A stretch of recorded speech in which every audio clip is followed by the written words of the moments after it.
oruç tutmaq. Onlardan birincisi, bu ay bizə təqvalı olmağı öyrədir. Yəni Allahdan qorxmağı öyrədir. Necə Allah Azze və Cəllə Quranda buyurur ki, Ya eyyuhellezine amenu kutibe aleykumus-siyamu kema kutibe alellezine min qablikum leallekum tettekun. Ey iman edənlər, sizdən əvvəlkilərə oruc vacib edildiyi kimi sizə də vacib edildi ki, bəlkə Allahdan qorxasınız. Deməli, oruc bizə niyə vacib edildi və bizdən əvvəlki ümmətlərə, yəni tək Muhammed ümmətinə deyil, öncəki ümmətlərə də oruç tutmaq vacib olunub. Yəni oruç tutmaq ona görə böyük bir ibadətdir. İnsan bundan Allaha yaxınlaşır. Və nəyə görə vacib olunub? Allah təala deyir, bəlkə Allahdan qorxasınız. Deməli biz oruç tuturuq ki, nə olaq? Təqvalı olaq. Amma Allah deyir, bəlkə Allahdan qorxasınız. Deməli, hər oruç tutan Allahdan qorxmur.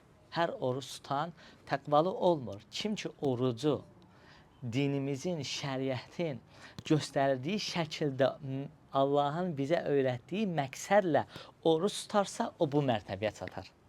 Yoxsa ki, el oba tutur, mən də tutum, qohum tutur, dayı, babam, mama, nənə tutur, mən də tutum, yəni tutmasam məni qınayacaqlar. Əgər belə bir niyyətlə biz oruç tuturuqsa, bu orucun yəni bizə faydası yoxdur. Nə də bizi Allahdan qorxan mərtəbəsinə qaldırmaz. Biz ha vaxt ki, sırf Allah üçün tuturuqsa, o zaman biz artıq təqva mərtəbəsinə qalxarıq. Allah Teala deyir, bəlkə Allahdan qorxasınız.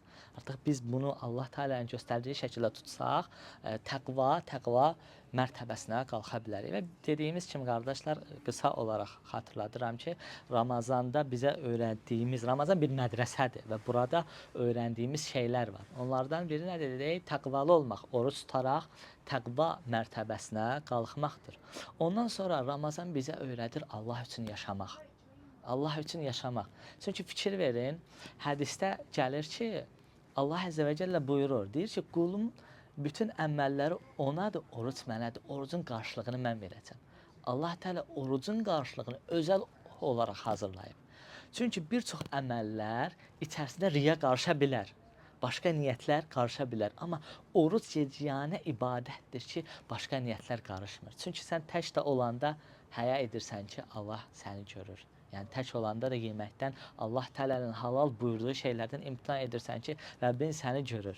Ki bu ibadətə riya qarışmır. Yəni başqaların bilsin, görsün, niyyəti qarışmır. Sırf Allah üçündür. Və bu da sənə öyrədir ki, sən başqa ibadətlərində də belə olmalısan.